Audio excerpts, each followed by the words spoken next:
जंतर मंतर पर, जिसमें लाखों की संख्या में कर्मचारी पहुंचने वाले हैं और पुरानी पेंशन बहाली के लिए अपनी लड़ाई को लड़ने वाले हैं। और इन सारी चीजों को लेकर लगातार हर एक राज्य में कार्यक्रम किए जा रहे हैं और जागरूकता अभियान भी चलाए जा रहे हैं। हर एक जिला मुख्यालय पर बैठकें की जा रही है और 1 मई 2025 की तैयारियां की जा रही है, क्योंकि एनएमओपीएस राष्ट्रीय अध्यक्ष विजय कुमार बंधु की तरफ से साफ तौर पर यह बात कह दी गई है कि 1 मई को सभी कर्मचारी दिल्ली के जंतर मंतर पर पहुंचे और ये सोचकर कि ये लड़ाई सिर्फ किसी एक कर्मचारी की नहीं बल्कि देश के लाखों लाख कर्मचारियों की लड़ाई और सभी एक साथ आए और पुरानी पेंशन बहाली के लिए संघर्ष करें। क्योंकि एक तरफ जहां सरकार एनपीएस और यूपीएस की बातें कर रही है, वहीं दूसरी तरफ कर्मचारी सिर्फ और सिर्फ ओपीएस की बात कर रहे हैं। अब तो सरकार ये भी कहने लगी है कि यूपीएस में संशोधन कर दिया जाएगा, लेकिन कर्मचारियों का यही कहना है कि अब उन्हें संशोधन या कोई अन्य योजना नहीं चाहिए। उनकी एकमात्र मांग पुरानी पेंशन है और सरकार को पुरानी पेंशन बहाल करनी ही पड़ेगी। आपको बता दें कि एनएमओपीएस एकमात्र ऐसा संगठन है जो लंबे समय से पुरानी पेंशन बहाली के लिए संघर्ष कर रहा है, अपनी लड़ाई को लड़ रहा है और इसका सिर्फ और सिर्फ एक एजेंडा है कि पुरानी पेंशन बहाल करवाना है।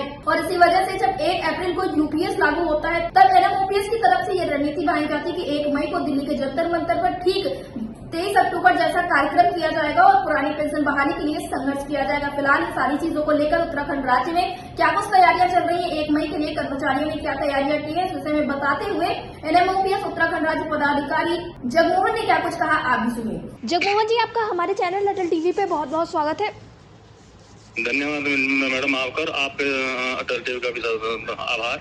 जगमोहन जी, जिस तरह से देखने को मिल रहा है कि 1 मई को लेकर तैयारियां काफी जोरों शोरों से हो रही हैं, क्योंकि 1 मई 2025 एक बहुत बड़ा ऐतिहासिक दिन साबित होने वाला है। ये इतिहास के पन्नों में भी लिखा जाएगा, क्योंकि इतनी लंबी संख्या में कर्मचारी दिल्ली के जंतर मंतर पर पहुंचने वाले हैं और अपनी आवाज को बुलंद करने वाले। तो मैं आपसे जानना चाहूंगी कि इस वक्त पर उत्तराखंड राज्य में क्या कुछ तैयारियां चल रही हैं, क्योंकि अब कार्यक्रम बेहद करीब पहुंच चुका है। जैसा कि मैडम आपको पता है कि मतलब प्रदेश के सारे कर्मचारी यूपीएस और एनपीएस के विरोध में लामबंद हैं जी। और इसी के क्रम में उत्तराखंड में भी कर्मचारी जोर शोर से है। और हमारा जो मतलब उत्तराखंड में ब्लॉक स्तर पे ब्लॉक कार्यकारिणी जोर शोर से प्रचार कर रही है कि 1 मई को दिल्ली चलो और एनपीएस और यूपीएस का। और विगत 10 मई को हमने उत्तराखंड की गिरीश जो अस्थायी राजधानी हमारी गैरसैंण है, वहाँ भी एक विशाल रैली का आयोजन किया गया था। तो हम प्रत्येक समाजी को संदेश दिया कि यूपीएस एनपीएस के खिलाफ हमें 1 मई को दिल्ली जाना है। जी जगमोहन जी, इसी बीच में ये भी देखने को मिला कि कई जगह पे सरकारें यूपीएस में संशोधन की बात करें, तो क्या आप लोग यूपीएस में संशोधन पर बात मानने वाले हैं या फिर मांग पुरानी पेंशन पर ही अड़ी रहेगी? देखिए मैंने जैसा कि हमारे मतलब कर्मचारी पूर्व से भांति मांग कर रहे हैं कि अपने सुरक्षित भविष्य के लिए जी कि हमें ओपीएस बहाल करें। हमें कोई सुधार नहीं चाहिए, मतलब हमें मतलब जो न तो एनपीएस स्वीकार है, ना यूपीएस स्वीकार है, ना हमें यूपीएस में कोई स्वीकार मतलब उसमें कोई सुधार चाहिए। हमें तो जो हमारी पुरानी पेंशन है उसी सरकार से हमारा निवेदन है कि हमारी पुरानी पेंशन बहाल की जाए। जी जगमोहन जी, इसी के साथ मैं आपसे जानना चाहूंगी कि जैसा कि गैरसैंण का जो कार्यक्रम रहा था उसमें लगभग 10,000 की संख्या का अंदाजा लगाया गया था उत्तराखंड राज्य में कि इतने कर्मचारी वहां पर अपनी आवाज को उठाने के लिए पहुंचे थे। तो 1 मई के कार्यक्रम में लगभग कितनी भीड़ देखने को मिल सकती है उत्तराखंड राज्य की तरफ से?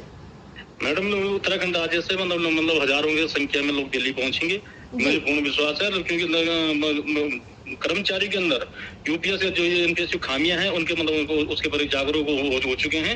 और जिस तरह मतलब गैरसैंण में मतलब संख्या बल देखने को मिला है, उसी तरह पूर्ण उम्मीद है कि दिल्ली के जंतर मंतर भी उत्तराखंड से हजारों आदमी वहाँ प्रतिभा करेंगे। जी जगमोहन जी, आप अपने सभी साथियों को 1 तारीख के लिए क्या कुछ कहना चाहेंगे?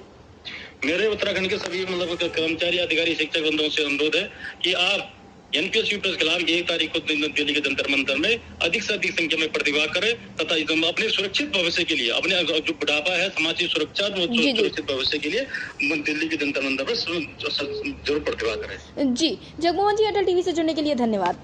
धन्यवाद मैडम।